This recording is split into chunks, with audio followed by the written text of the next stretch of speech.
Israel's cabinet approved the first phase of President Trump's plan overnight. The IDF says the ceasefire took effect at 12 local time and that forces began repositioning to the agreed lines.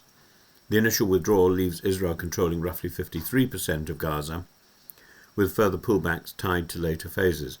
The hostage prisoner sequence 72 hours for Hamas to release the remaining living hostages after the pullback is complete, in exchange for nearly 2,000 Palestinian prisoners and detainees. Precise names are still fluid. Humanitarian access is meant to surge immediately, ramping from 400 trucks to around 600 per day at crossings that will reopen in the immediate future. Monitoring will be by a 200-person multinational team coordinated by the US, without US troops entering Gaza. But this morning, before and around the ceasefire start, multiple outlets reported fire in Gaza City and elsewhere. Al Jazeera, citing the Ahli hospital, reports 7 bodies recovered after Israeli helicopters attacked east of Gaza City this morning. Their live coverage also logged helicopter, drone and jet activity, plus naval fire as families attempted to move north. Associated Press notes heavy shelling into Friday morning in central and southern areas, explicitly including Gaza City. Newsweek, summarising BBC and CNN reporters on the ground, cites airstrikes and artillery in Gaza City's al-Sabra and Tal al-Hawa neighbourhoods around dawn, and a Reuters clip of an explosion at roughly 5:55 this morning.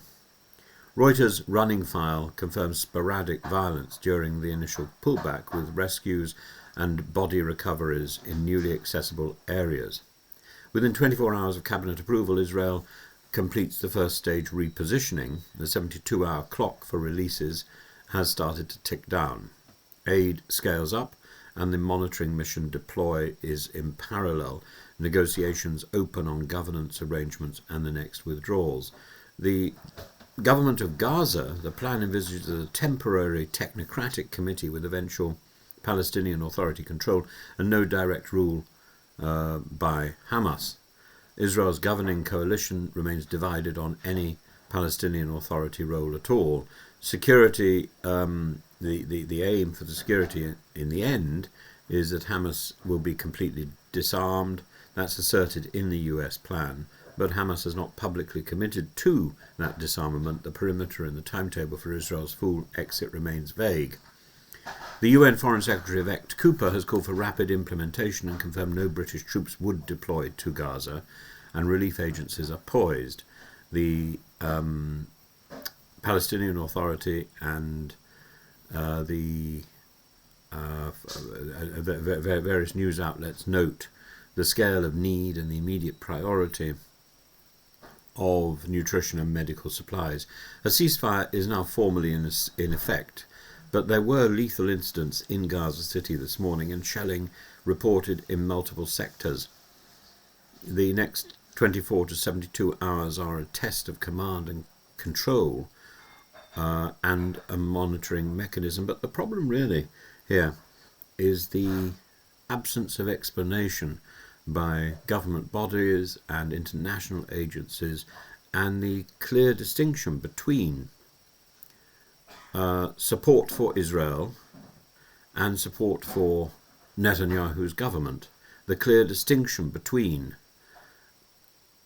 a support for the Jewish community and a support for Netanyahu's government. And the confusion of these three concepts has stirred up a level of anti-Semitism in ordinary society that is repugnant, that is utterly repulsive, and a justification for anti-Semitism which is deplorable and which must be resisted. And of course much of that, you could say the blame falls on monsters like Ben Gvir and Smotrich, but it falls on the absence of clarification as well by international bodies and international governments.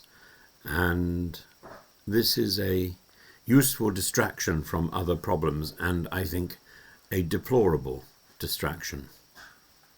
If the truce is to hold, Fire incidents like the helicopter attack east of Gaza City and the pre-noon shelling need to cease, and safe movement corridors need to be enforced in practice, not only on paper. And we need to make sure that real reporters, independent reporters, are allowed back into Gaza as soon as possible, so that they too can report with impunity and with clarity about what they see.